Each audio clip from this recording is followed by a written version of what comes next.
Hey there, welcome to This Explainer. I'm so glad you're joining me today. Go ahead and get comfortable because we're going to talk about something incredibly important.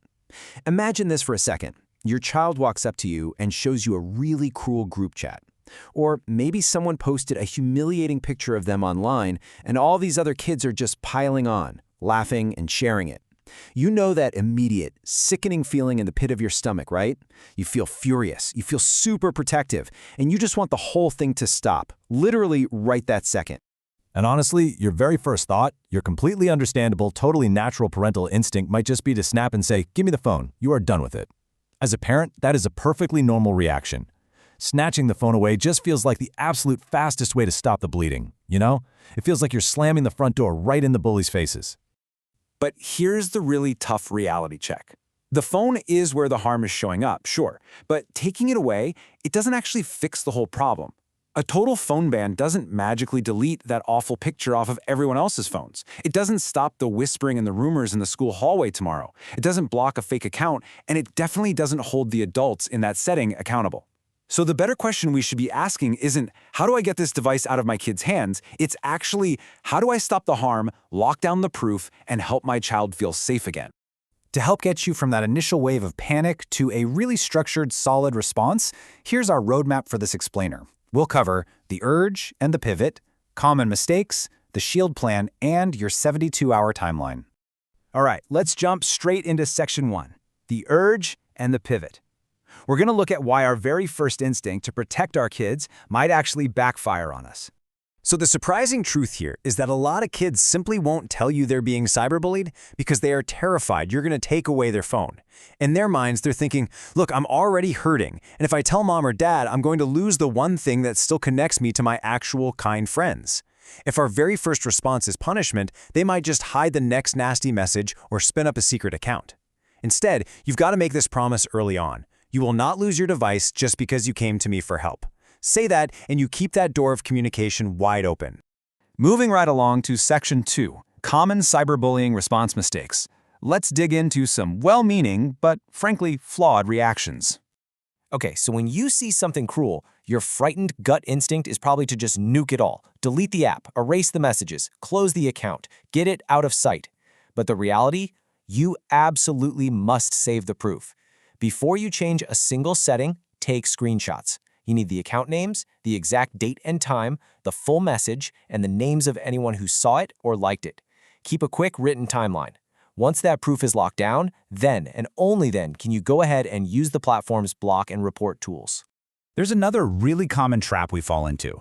We sometimes treat the phone like it's the actual bully, or we use a ban as a punishment for the child who is being targeted. Now, even if a family rule was broken, like say they were on an app they weren't supposed to be on, you need to handle those two issues separately. Deal with the safety and support side first. Tell them point blank, nobody has the right to threaten or shame you. You are not responsible for someone else's cruel choice. Now look, a short, clearly explained pause of the device so your kid can calm down and get some sleep, totally fine. But it has to be about safety, not punishment. After a scare like this, it's so tempting to go full secret agent, to secretly read every single message or install some hidden monitoring app. But secret spying completely shreds trust, and honestly just teaches a child how to hide their digital footprints better. Instead, openly review the messages, be completely transparent. Tell them calmly, hey, for the next week we are going to look at your new messages together because there's been a threat. After that, we'll decide what level of checking we still need to do. Make it a team effort. Which brings us to section 3, the shield safety plan. When things get chaotic, this is going to be your emotional anchor. Instead of reaching for that total forever ban, just remember the word shield. S is for stay calm and listen. Thank them for telling you, don't blame them. H is hold the evidence, get those screenshots. I means interrupt contact, block the accounts, and tighten up those privacy settings. E is engage adults, which means getting the school or maybe a coach involved. L is limit with purpose, meaning just pause the unsafe app if you can, but keep their safe connections alive. And D is do follow-up. Keep checking in to see if the behavior comes back or moves offline. As a key part of that plan, sit right beside your child and run through a quick digital safety check across 5 areas. Contact. Delete any unknown contacts. Privacy. Is their account set to public? Can random strangers see their location? Access. Change their passwords and definitely turn on two-step sign-in. Spread. Do a quick search to see where else this hurtful stuff might have been shared. And finally, support. Explicitly identify which adult is going to help if this happens again, and make sure your child actually has their contact info saved. Next up is Section 4, partnering with the school, because we have to bridge the gap from online to offline. It's really hard to know what to actually say to the school, right? So just steal this exact script. Write to them and say, "My child has reported harmful online behavior involving students from the school. Please tell me who will review this, what steps will protect my child during the school day, how staff will watch for offline payback or sharing, and when we will receive a follow-up." It's incredibly clear, it's professional, and it puts the school on notice that they need to actively monitor things offline. Finally, Section 5, your 72-hour action plan. This is exactly what to do from minute zero. Taking a terrifying situation and breaking it down into 24, 48, and 72-hour chunks makes the whole thing entirely manageable. In the first 24 hours, your only job is to listen, make sure they aren't in immediate physical danger, save the proof, and block/report. Just make sure your kid can sleep without their phone buzzing all night. In the next 48 hours, that's when you do the deeper dive, checking privacy settings, updating passwords, and officially reporting it to the school. By 72 hours, it's time to review any temporary limits you put in place. Keep what's working, ditch what isn't, and verify if the bullying has stopped or if it's unfortunately spilled into the school hallways. Once you're past those first 3 days, transition into a 7-day family check. Ask these 3 quick questions every single day. Did anything new show up? Did you feel safe online and at school today? Is there one thing you want me to change about our plan? And while you're asking, you've got to play detective a little bit with their behavior.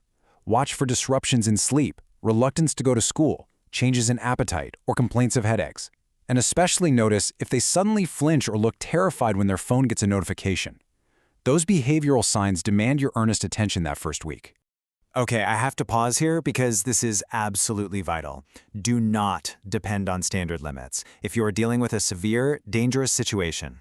If there is any threat of violence, stalking, sexual images, blackmail, hate-based attacks, doxing, or any pressure whatsoever to self-harm, you throw the standard playbook out the window. Save the proof and get immediate professional help.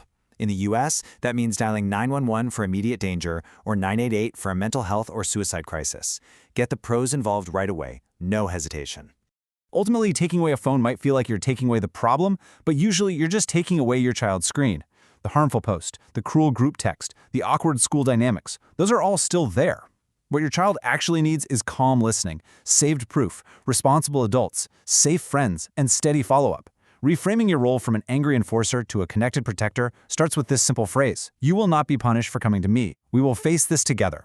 So I want you to look at your family's digital rules tonight and ask yourself, are your current boundaries building a wall between you and your child, or are they building a bridge?